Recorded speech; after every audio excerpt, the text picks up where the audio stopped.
right. Welcome, everybody. I'm going to call this full commission meeting to order at 6:01 p.m. Thanks, everyone, for being here. I know there's a lot of vacations going on, so we'll try to stick to schedule today. Any amendments to the agenda?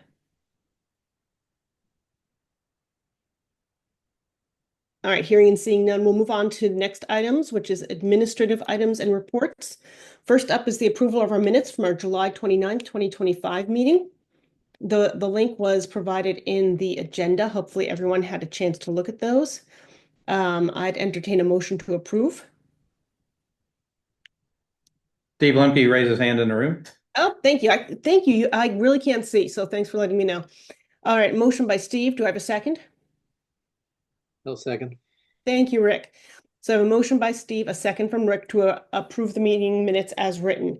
Any discussion, corrections, edits? All right, hearing and seeing none. All those in favor, raise your hand. Okay, and put them down. Thank you. Anyone opposed? I see none. Any abstentions? I see Cheryl. I see Dan. One in the room. Yep. Anyone else that I missed? All right. So motion passes. Thank you all. Next up is our quarterly treasurer's report. This is the treasurer's report is, and unfortunately Anne is on vacation, our treasurer. But this is something that we are looking to review quarterly. The finance committee already reviews it.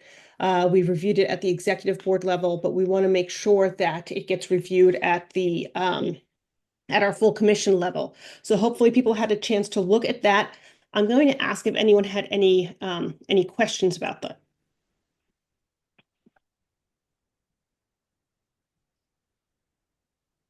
All right, hearing and seeing none. Inessa, will you just provide us with sort of a 2-minute high-level takeaway from your quarterly report? Yeah, of course. We are reporting quarter from April to June. We built out for everything for the ACCD, our big state funding. So that is done. In the expenses, we didn't really have any major expenses. Everything is within the budget. So everything is good. The cash, as of June, end of June, we had over 337,000. Everything is reconciled. So again, if anybody have any questions, let me know. And you're always welcome to join a finance committee meeting too, or join the finance committee. So let me or Chris know if you have any interest. And Inessa, thank you for being here tonight. Yep. To help us work through our annual business meeting program. You're welcome. All right. With that, I'm going to move us into our next item, which is the annual business meeting program. First up is we're looking to approve the FY26 work program and budget. And that has been reviewed both by the finance committee and the executive board with recommendations to approve at our full meeting tonight. So I'll turn this over to Chris and Inessa to give us the high-level review and then open it up for any questions. Thank you. So Inessa, I'll go ahead and get us rolling, and I'll turn over to you to go into details in the budget. Yep. So if you had a chance to read the work program, I spoke about what's new. The main thing that's new, of course, is that y'all adopted the regional plan at your meeting last month. And so that was major culmination of a process that began back in 2022. So that's a very big deal. And now we're pivoting immediately back into towards Act 181 compliancy, which will require that this year we're going to be engaging with the towns and the general public, broad public, about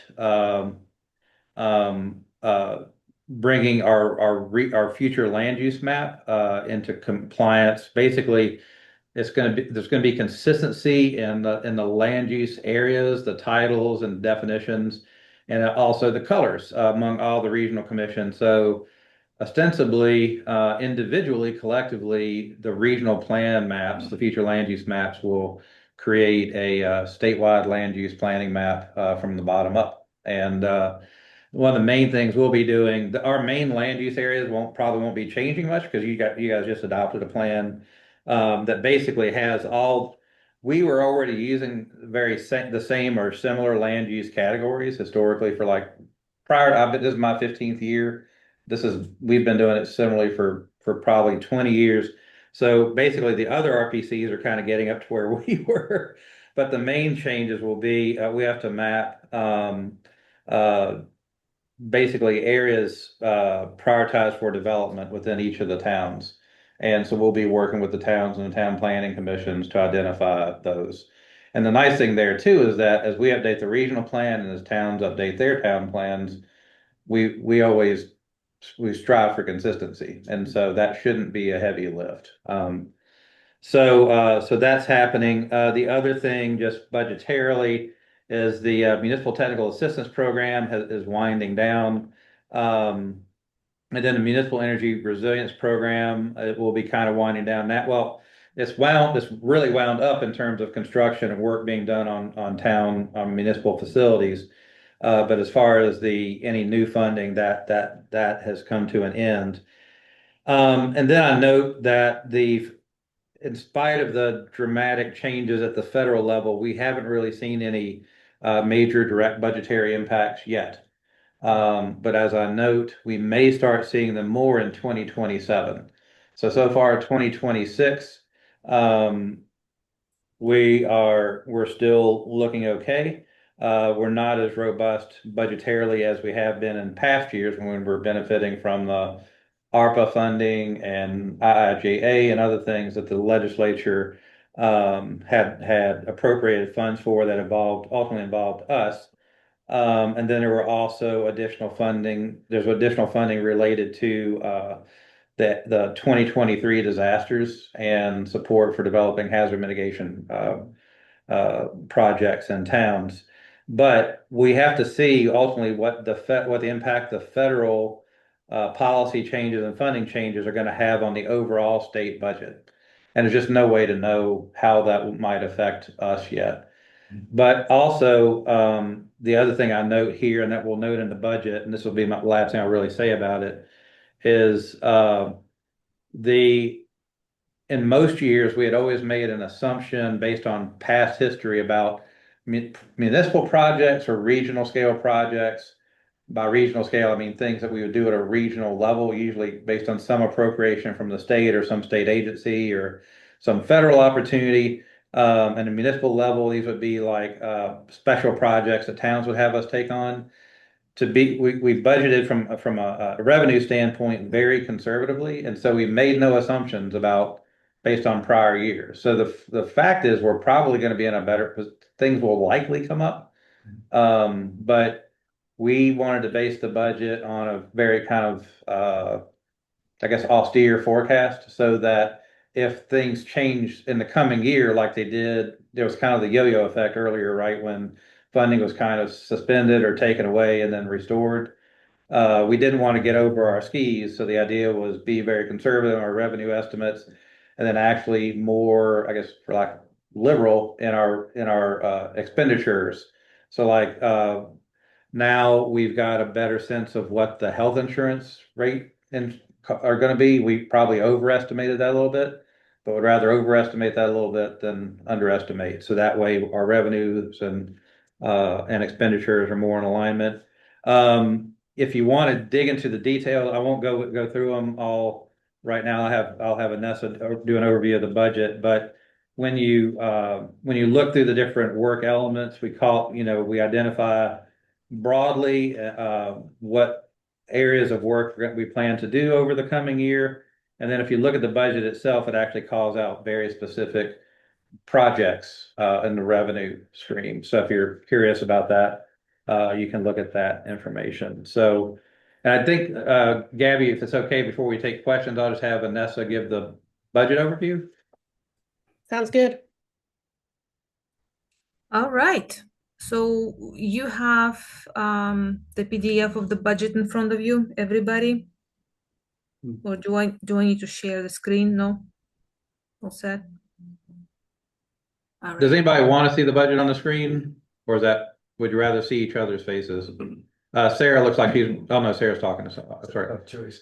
I'll tell you what, holler, come off mute and tell us if you want us to put it up on the screen. Otherwise, Anessa will describe it. Okay, go ahead, Anessa. All right. So we have in revenue side, we have estimated a little bit of increase for town assessments so far as by 3%. The state grant with we call it ACCD is also will be, there is an increase about a little over 6%.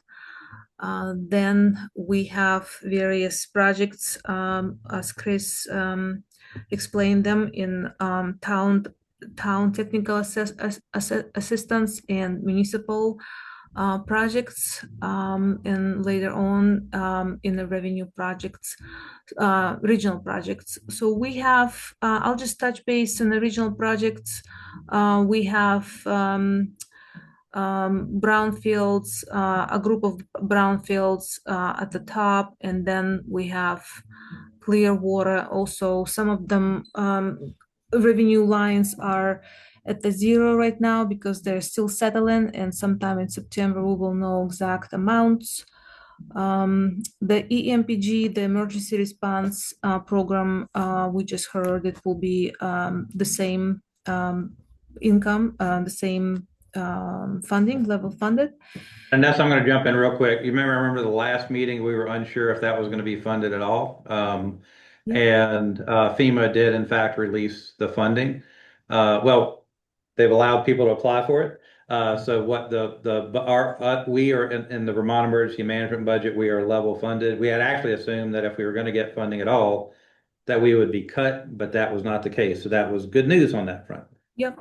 And also we're level funded in transportation, regional transportation program that is close to the bottom of the section for the income. So that's income. If anybody have any questions, I'll move on to expenses. Let me just briefly mention our contract funding, our state grant with ACCD, the Agency of Commerce and Community Development. That may look like a really big increase, but what they did was last year we broke out like the basically our typical formula funding that we got, and then we had like what we thought was going to be one-time funding for Act 181 implementation. And what they did was they actually took that one-time funding and added it to our base funding, and then did a 2.5% increase over that. So that 6.72% increase is actually, in terms of like total money increase over last year's total funding from ACCD, is really more like 2.5%. But it's great that the legislature increased our overall base instead of treating that as one-time funding. So that was incredibly good news that came out of this past year's legislative session. Again, have no idea what 2027 is going to look like. Hopefully there will be no rescissions this year, but that's where we stand now. And one other thing I'm going to note on the town assessments, we have historically, certainly over my past 15 years, and my understanding is years before that, we had based our increase on the town assessments based on a consumer price index. That's why we're saying 3%. That's the rationale for that. So in real terms, actually, but you know, if take into account inflation, it's been a level request of towns if you take into account inflation. I know that's not in terms of real dollars. Towns are having to increase their budget, but for most towns, that 3% increase on an annual basis some towns is going to be a couple $100, others less than 100. Brattleboro would be it would have most impact on them because they have the most people. It's a per capita basis. So that's it on the revenue side. All right. Thank you, Chris. Expenses. We have them broken down by personnel and fringe, and we also set aside a line for VEMRS, which is Vermont retirement plan. You can see there's a little bit differences. We with the personnel, we propose to go with 1% of increase in for people's wages. So when we do that, the fringe increases and the VEMRS goes up as well. So in the formula, the rest of the expenses in overhead. You can compare with the this year. You can see some of them went up, some of them went down. Basically, based everything on what is currently how these lines currently are used. Trying to save up a little bit, but still reality. We need to have money for transportation, utilities, and such things. Audit went up as well a little bit. We just heard back from them. And that's about it. So if anybody have any questions, any specifics.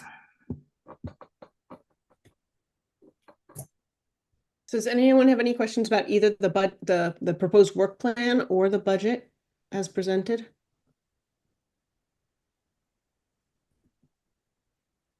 All right. Thank you, Chris and Nessa, for presenting and putting this together. Yep. And for presenting it probably the third time now, so thank you.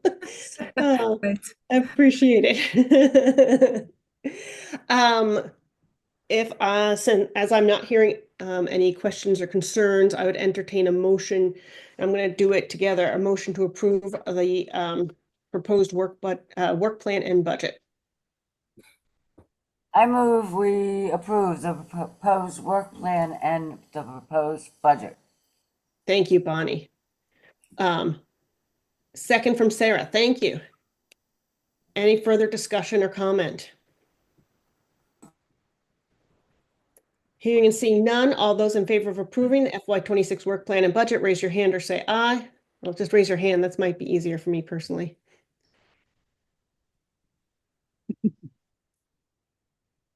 Okay, let's bring them down.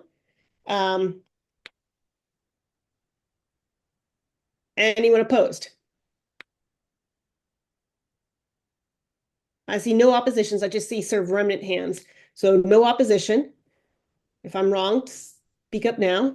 Anyone abstaining?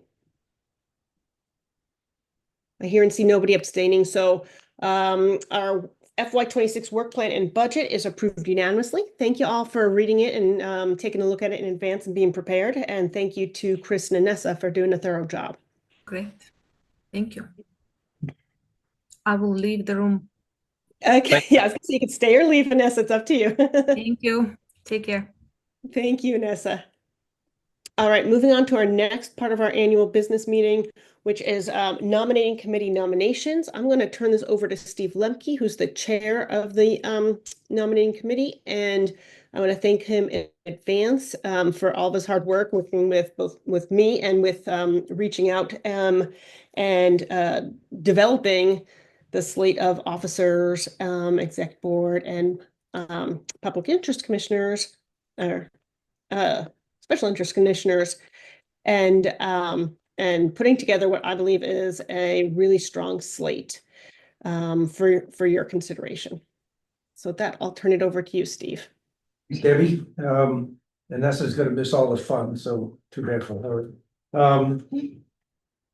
When I agreed to be chair of the nominating committee, I thought, well, this is gonna be a lot of work and a lot of boilerplate and fine print and things like that. But I have to say, in doing this and talking to people, some of you and your colleagues, and just talking about what it means to be a commissioner or an officer or a special interest commissioner for the WRC, everybody echoed the same thing, that they were honored, pleased, and willing to continue to participate. And later on, we'll hear about Jack Cunningham and his length of service and things. So it was a fair amount of work, but it was a pleasure to do it. And I want to thank all of you who I talked to about the positions that you're either in or might be willing to fill.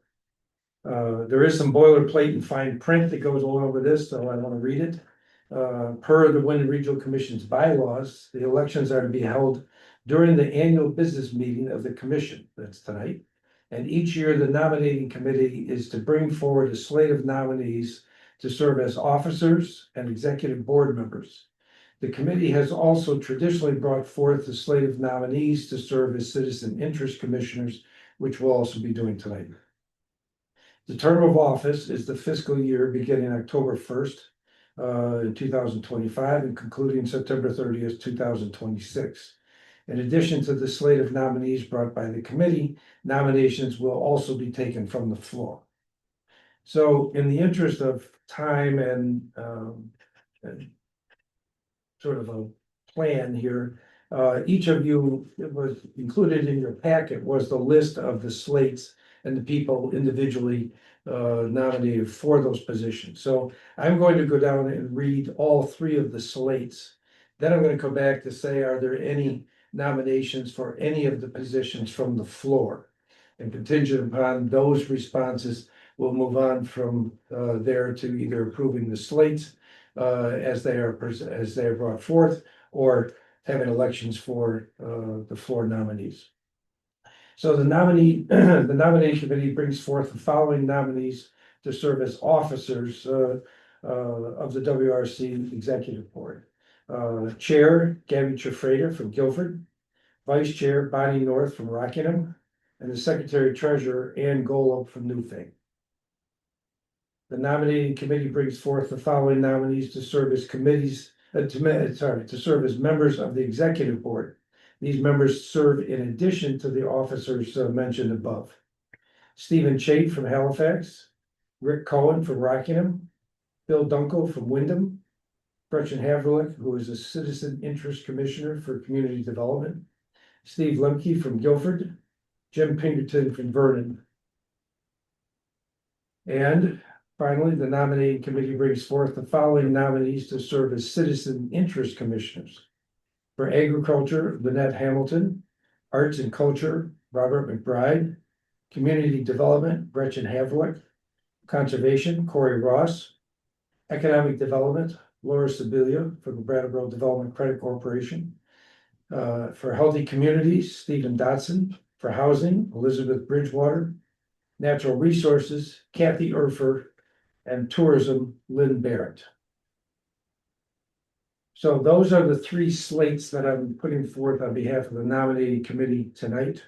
And I would like to ask for a motion to elect these people.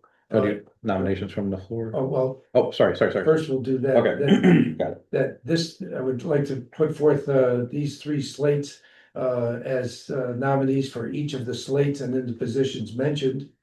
And if somebody could do that. So moved. Okay, Stephen Chait, and a second. A second. Okay, so discussions on any of the slates as mentioned, and also any nominations from the floor for any of the positions that have been discussed.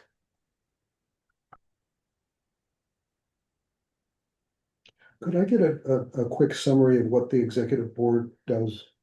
The executive board in the shortest version is the governing body of the Woodland Regional Commission. Okay, And as that body, it is responsible for everything from personnel to finance to the executive director's situation and position, pretty much all of it. So it's an interesting job, but it also comes with a fair amount of responsibility when you consider the regional nature of the WRC. got it. Thank you. Anything you want to add to that, Chris? Yeah, basically, they oversee the business of the commission, policy decisions, with the exception of like town, I mean, when the full commission is not meeting, the executive board can do like town plan approvals. Like on the big stuff, like regional plan adoption, those big policy things, that's the decision of the full commission. So like the executive board couldn't adopt a regional plan or an amendment to the regional plan. And equally, we don't nitpick on what Chris does, you know, on a monthly basis. Let him do his job. Right, it's, our job is to do an overview of what's going on and pay attention to the broad things, and let the people who know what they're doing, do it. Thank you. Any other questions or discussions? Any nominations from the floor for any of the positions? So, no more questions, no nominations. We have a motion on the floor to pass the nominations as presented by the nominating committee. So Gabby, I'll turn it over to you to take a roll call. All right, so all those in favor of approving the slate put forth by the nominating committee, raise your hand.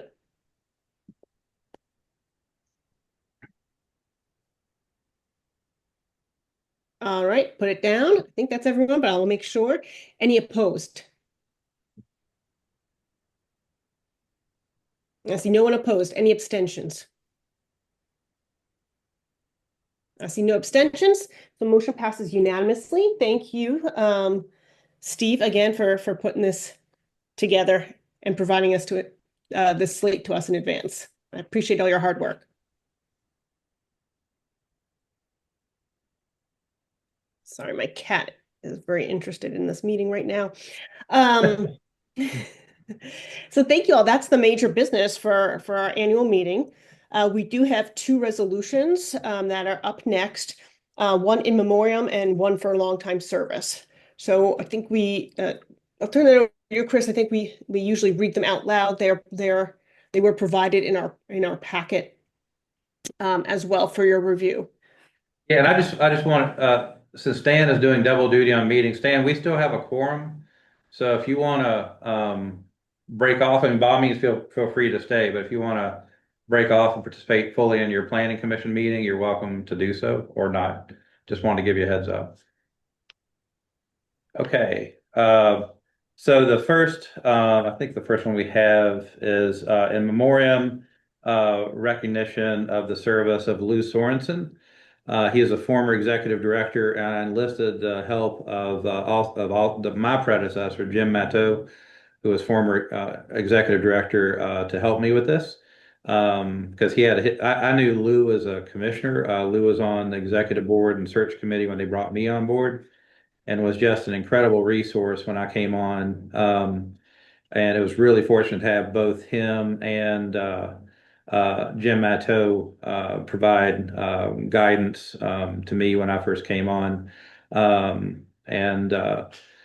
So Lou passed away in the spring, and the in memoriam reads, whereas Lou Sorensen served as executive director of the Windham Regional Commission from 1987 to 1999.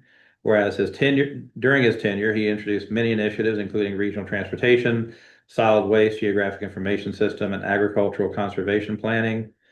Whereas he served as a commissioner for the town of Dummerston from 2007 to 2019. Whereas he served on the executive board and as treasurer. Whereas he chaired the transportation and finance committees and was essential to telling the story of the commission's first 50 years. Therefore, be it now resolved that the Windham Regional Commission recognizes Lou's decades of exemplary service to the commission, to the town of Dummerston, and to the towns and people of the region. And further resolved that the Windham Regional Commission wishes to express its condolences to Lou's wife, Gail, and his family upon his passing. We thank them for sharing Lou with the region. And then signed on this day, 26th day of August, 2025. Gabby would sign this, and we would send a framed copy to Gail Sorensen. All right. Well, I'll just entertain a motion to approve the resolution. So Thank moved. you, Sarah. Oh, I see Bonnie moved and then Sarah seconded. Thank you. Any discussion or comments about Lou? I know Lou was on the commission when I first started, and he was on the executive board and served long after he was actually executive director. So I think a lot of us still probably remember him and what he's done for the organization. All right, hearing and seeing no comments, all those in favor of approving the resolution for Lou, raise your hand. All right, and put your hands down. Thank you. Any opposed? See none. Any abstentions? I see none. Motion passes unanimously to thank Lou's family for his service. All right, next is another resolution. This is for Jack Cunningham, who, for his long term, nearly 2 decades of service, volunteering for the Regional Commission. He served I don't know how many years, but a very long time, since at least I've been on this commission as the chair of the Project Review Committee. I know he had other leadership roles prior to that, and he was the vice chair until he left. So we wanted to recognize everything that he volunteered and gave to this organization over those 2 decades. So thank you again to Chris for drafting the resolution. Sure. And one thing I'll note, I mean, Jack, I mean, I don't think I'm putting words in his mouth. He kind of loved being a commissioner. I think he really, and really appreciated like the work that went into the plan, and then, applying the policies of the plan to the Act 250, Section 248, and other state and federal processes around applications and permits. And for Wyndham Regional Commission, just so folk know, we have a long tradition. If you look at our 50th anniversary information, Act 250 was kind of born here. Governor Davis toured in Wilmington and saw a lot of kind of unplanned development. And yeah, the haystack was kind of concerned about what that would mean for the future of Vermont, the Vermont brand. So we need to get a handle on this. And so they kind of actually piloted it here. Yeah. And so Wyndham Regional Commission has always had a history of really representing itself in the permitting processes. Other RPCs have actually consciously decided like not to actively participate because they really did not want to take positions on development proposals. So, and that when I came on board 15 years ago, this was a real bone of contention with the state. It was kind of like, well, what are we paying you for if you're not going to represent your plan in these permitting processes? So, so I just want to say that you know it's been our tradition, but it's not necessarily an easy thing for a regional planning commission to do. So, but Jack was really involved in that. The other thing I think he was so proud of was, and a lot of people may not know the history of this, the bridge that the I-91 bridge that goes over Route 30 in the West River in Brattleboro. Wyndham Regional Commission in the town of Brattleboro and others really made a case that the bridges that had been there, iconic may not be the right word, but they were steel truss bridges and kind of really defined that space, and they felt like a gateway. And so we made a case to VTrans like this should be a gateway bridge. This should be a special bridge that says you are now entering the West River Valley and you're now heading into the interior of the Wyndham region and Vermont. And they bought into it. And so there was an aesthetic review committee that was created. Jack represented Wyndham Regional Commission. There were a number of representatives from Brattleboro and other groups. And that's why that bridge looks the way it did. That's why it's not just your typical I-91 bridge. And that thing actually won an award. I forget exactly. It's sitting over here. What award it won, but I think. But anyway, but it won a national award for the design and engineering. So he was very, very proud of that, and actually had pictures produced, which we have on the wall in the conference room for us to have it here. So the resolution reads, whereas Jack Cunningham served as a commissioner of the Wyndham Regional Commission for the town of Wardsboro for 19 years, from 2005 to 2024. Whereas he served as a commission's chair, whereas he served as a chair of the Project Review Committee, whereas he served on the Aesthetic Advisory Committee for the award-winning I-91 bridge over Route 30 in the West River in Brattleboro, whereas he participated in new commission orientation, including providing a tour of notable development projects in the region, whereas he was extraordinarily committed to the mission and purpose of the Wyndham Regional Commission and planning at the regional and municipal levels, whereas he was a strong advocate of effective representation of the regional plan in Act 250, Section 248, and federal licensing proceedings. Therefore, be it now resolved that the Wyndham Regional Commission expresses its appreciation and gratitude to Jack for his 19 years of service to the town of Wardsboro and the commission.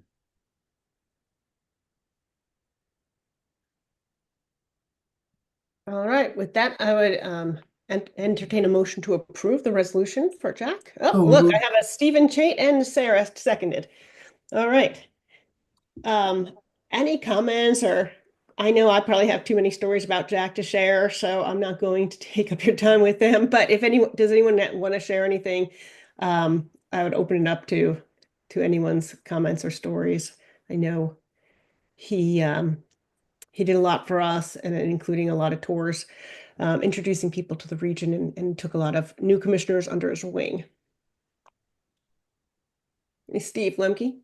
I mean, you just hit on something that I wanted to point out is that Jack was always one to to participate in the new commissioner training. So he was a mentor as well as an excellent colleague and board member. Right. Well, as I said when he left, we will miss him greatly. So, but we appreciate that he has other things to do with his life. With that, all those in favor of approving the resolution for Jack, raise your hand.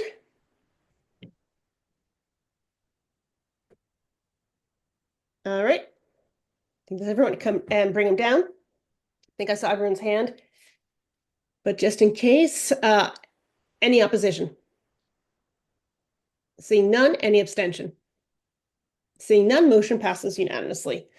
Thank you all. That's And Gabby, I think the yeah, idea you're with my notion for Jack is, I'm going to talk in a minute about the October full commission meeting, which will be an in-person gathering.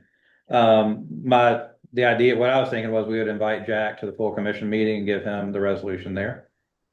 I think that's a great idea. Hopefully he doesn't watch these videos so that he'll be surprised. I hope, no offense, I hope he's not. Do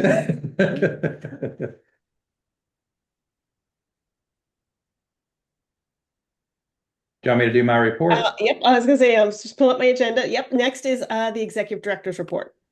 Okay, thank you so much, and thank you everybody for passing the budget and work program. And never hesitate to reach out if you have any questions about it afterwards. And thank you so much to Steve and for leading the nominations effort. I answered some questions for him, but I really love not being part of that process because I don't like to be in the business of choosing my own bosses. So really, really appreciate that. The first thing I wanted to let you know is that Eric had really, and this is noted the value of having an fully in-person full commission meeting. And so our next and final full commission meeting for 2025 will be an all-person meeting to be held October 28th from 5:30 to 7 at a location to be determined. It'll probably be either Newfane or Townsend. We just have luck having it. That's kind of the center of the region. So the idea is to have it there. We're looking into the Union Hall again. That seemed to work out really well last year. If that didn't work out well, please let me know. Probably the same caterer. So something similar could just seem to work. So why tweak what may not be what seems to be working? So, but we'll let you know all that. But if you could please put that on your calendars. Right now, there's no plan to have a September meeting. Doesn't appear to be a need for one. So your last meeting of the year, we tend not to have full commission meetings in November and December just because of they'd be after the holidays, like the week after Thanksgiving, the week after Christmas, or around that, or right before. Just not great timing. So we tend to wrap things up in October. But of course, we can always have a special meeting if something's needed. I think Sarah has her hand up. In the time it took me to open my phone, I forgot the date. Could you say it again? Sure. It's the last Tuesday of October 28th. Okay. 5:30 to 7. You'll get an agenda that we won't really do any business at that meeting. So no pressure. Oh yes, I should tell you the idea of this really the focus of this one. Last year we had guest speaker Mike Pichak, but this year we really wanted to just let it be an opportunity for commissioners to get to meet one another, talk with one another, visit with one another. And also, we have relative to when I first came here, we now have a staff of 12. And what I was going to do was have each one of them. The sounds in my head, this almost sounds like a Sound of Music type thing where the kids introduce themselves and say goodnight. That's not what we're going to do, but I am going to have them just kind of go over what they work on and what they like about the commission and just what they like about the region. Just share what they want to share. So we'll have all staff there. So it's really going to be just an opportunity for people to mingle. So no business, very low key, very relaxed. So is everybody okay with that? The exec board recommended it, but let me know if you have any issues. So regional plan, as you know, you adopted it at your last meeting. It takes effect. I don't know if Matt Bachler is still here. I think it's 35 days after adoption. I'm trying to remember the exact number of days, unless more than half of the towns veto it. And thus far, we've received no vetoes. So unless something dramatic happens in the next few days, it will go into effect next week. So congratulations and good work getting that over the finish line. Yeah, and Chris, can I just add into that? I just want to make note because there was a concern from Westminster during the last meeting that we did specifically reach out to Westminster one-on-one, both their, and had conversations with their commissioner. Chris heard back from the chair of the planning committee of Westminster, who confirmed that they have no issues with the plan at all. So we don't anticipate anyone objecting, and none of our towns all of our towns seem pleased with the substance. So I think if people had concerns after last month's meeting, I just want to make sure that everybody knows that we did follow up specifically with Westminster right after the meeting and had discussions. So benefits of that. So I was going to say a benefit of that coming up is that the town of Westminster's had discussions about their own internal communications about how to make internally, because we push the information out, but once we get it to the towns, we can't really manage what happens once once it lands. And so they had some good internal conversations about how to better communicate with each other. And that's not unique to West. A lot of towns struggle with that issue. That's not unique to them. I'll be brief. I think it's September, in a couple of weeks. We were building on last year. We did a 4-town housing charrette and planning effort in Weston, Jamaica, Londonderry, and Winhall. Really looking at how do you think about housing needs within kind of a flood adaptation context. And are there ways that the towns can kind of think together, not necessarily to take collective action, but to kind of engage in conversations, recognize they all have a lot of the same or similar issues? And then the charrette part of it, what that refers to is that is a very rapid, kind of high-level conceptual design process that involves the public, involves the participants, to kind of just come up with some ideas of like visualizing on the landscape what something might look like. And so in that process, we looked at especially town-owned property, what housing might look like there, and how many units you might be able to get. And so then we wanted to expand it to really focus on flood adaptation more broadly, not just housing, but just development in general. And so we're kind of expanding upon lessons learned, and that will be taking place in the Deerfield Valley. It'll be Dover, Wilmington, Whitingham, and Reedsboro. Very similar context, but last time we did like the housing study first, and then we did the charrette process afterwards. This is kind of a bold experiment. What we're going to do this time around is actually do that visualization up front, to kind of get people's minds percolating about what might, it look like in those towns to kind of evolve future development up and away from flood hazards and fluvial erosion hazards. And then go through a planning process. And all of this, the towns don't have to do any of it. What we're doing is we're working with UMass Amherst. We're working with a graduate, what's called scenario planning, a graduate scenario planning studio. And that's exactly what it sounds like. They come up with different flood adaptation planning scenarios. But what we're going to do up front is the American Institute of Architects, just like we did with the 4-town housing charrette, is going to go through a rapid visualization process. And it's volunteer professionals from some are within New England, some are from other parts of the country. They're going to come in, going to meet with stakeholders in town, and just kind of come up with these design vignettes about what this might look like. And so I hope we'll be able to continue to do this work. This year we've not budgeted for that because we just don't have it, but hopefully in future years we can. But the other great thing too is it's just continued to build our relationship with the UMass lands. We're really fortunate to have within an hour's distance, at least from our office, not only a landscape architecture program, but an actual regional planning program, not just planning in general, but a regional planning program. And it's been really good for that program because even though they've got a lot of rural areas in Massachusetts, they tend to work more in the cities, the smaller and bigger cities. And so we have been provided kind of a rural laboratory for them. So that's been working out well.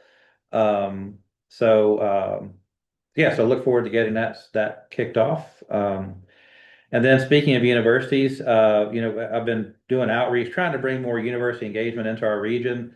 I was reached out to by long-serving professor in civil engineering. They have their senior capstone class, and he asked me if I could push out to the other RPCs this opportunity to have projects in the regions. And we said, and we suggested in our region, there are a couple that might be really engaging. One is basically a bicycle and pedestrian connectivity. Look at opportunities in the town of Rockingham. They've been trying to get a grant to do this for a long time. And so the students are going to look at that. And then the town of Jamaica has been trying to figure out what to do with the Depot Street Bridge. That's a concrete bridge built in 1922 that takes you to Jamaica State Park. So you cross that concrete bridge first, and you cross a steel truss bridge to get to the actual park itself. And that bridge is in remarkable condition. During Irene, 4 houses passed underneath that bridge. But they've had real difficulty. VTrans has done like uh, condition analyses of it, but they've had real trouble getting funding to do any kind of design, engineering, scoping. And so that's going to be another class project. So that's not bad. UVM, big, small, big state, but lots of potential projects. And so they'll be working down here on 2 projects. So hopefully this will continue, and we'll bring other town projects to them in years to come. So looking forward to that. And then last but not least, by the end of the month, we're going to have a new website. So what we have to do is we use a platform called Joomla, and that's no longer going to be supported. So we're going to we're going to move that to, I apologize, I'm not remembering what the platform is going to be, but it's one that's going to be around for a while. And so we're working with a Vermont consultant to basically, it's not just a straight migration of everything that's on our current website into that one. We're culling some stuff out. But the idea is to make it more usable and accessible. And the great thing is right now our new regional plan is web-based, and so all of this will kind of interlink with each other. So that is my report. One last thing. I don't know if you saw in the news, I think it was yesterday, the governor submitted a request for a federal disaster declaration for Caledonia County for their flooding that happened a year to the day of the 23 and 24 flooding. Apparently it was 4 times the statutorily required amount. Now, the president hasn't been issuing declarations for some of these in the scheme of things, smaller scale disasters, right? I'm talking like relative to like a Helene or some bigger ones. And so just stay tuned, because this is going to have probably, I mean, you can't really predict exactly what decisions are going to get made, but Vermont has been really relying upon the federal government for these smaller scale federal disaster declarations, especially the municipalities where it happens. Towns are really growing reliant on that federal reimbursement for the repairs of bridges and culverts and replacement of those things and roadways and such. This is just what's called a public assistance disaster, didn't meet the threshold for individual assistance, which is like homes and businesses.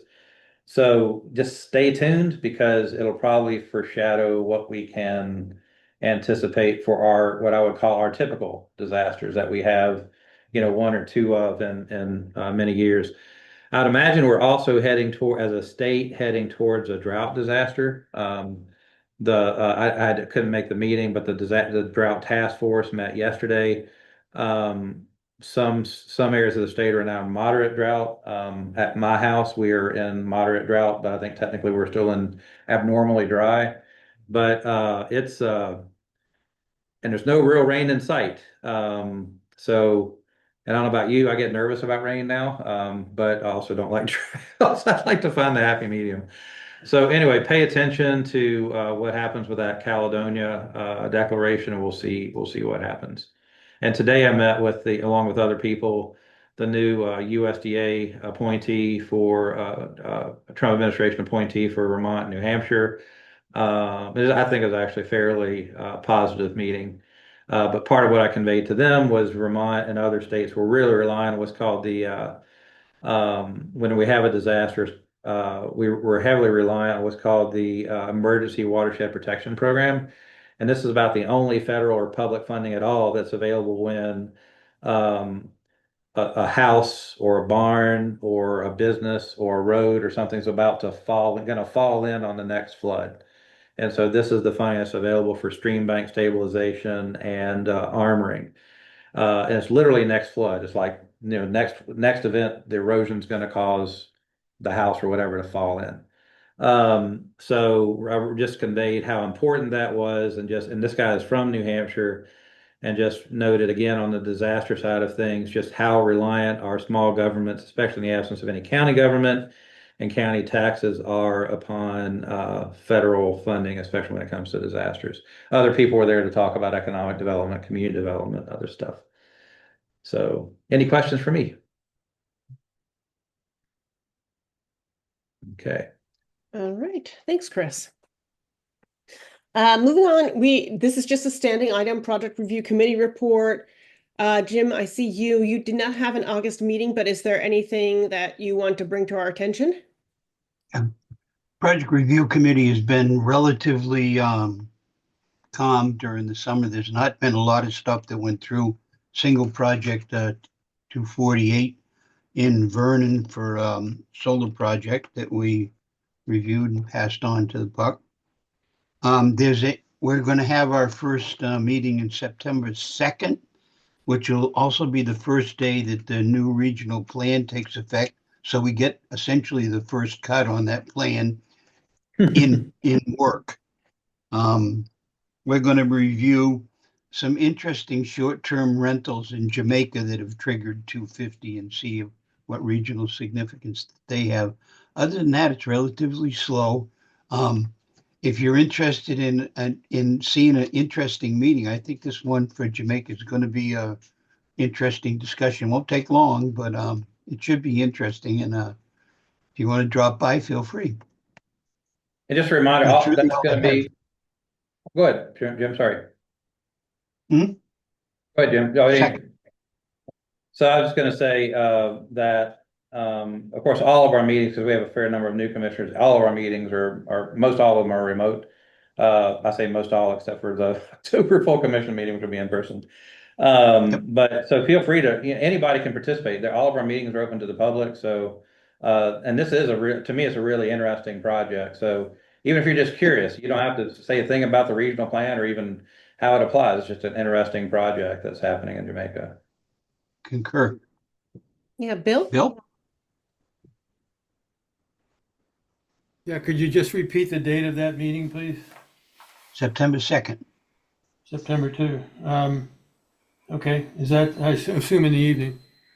No, you assume incorrectly. We have our meetings at 3 in the afternoon. Okay, very good, thank you. Yep. And like all of our meetings, they'll be at the top of the website, Bill. So if you just go to next week, or may even be there right now, go to our website, it'll be right there. And you go to the committee page and all the information's right there. Yep. All right. Thank you, Jim. Okay. Next up is the chair's report. I don't have anything to add from what's already been discussed. I'm looking forward, no September meeting, giving everybody a break. We had a couple of really big meetings in the summer, but I'm looking forward to seeing everyone. Hopefully, people will be able to make it in October. All right, with that, next up is public comment. This is the time to make any announcements or comment on anything that was not on the agenda today. All right, hearing and seeing none, I'd entertain a motion to adjourn. So moved. Thank you. I have a second by Sarah. Thank you. It's a non-debatable motion, so all those in favor, raise your hand.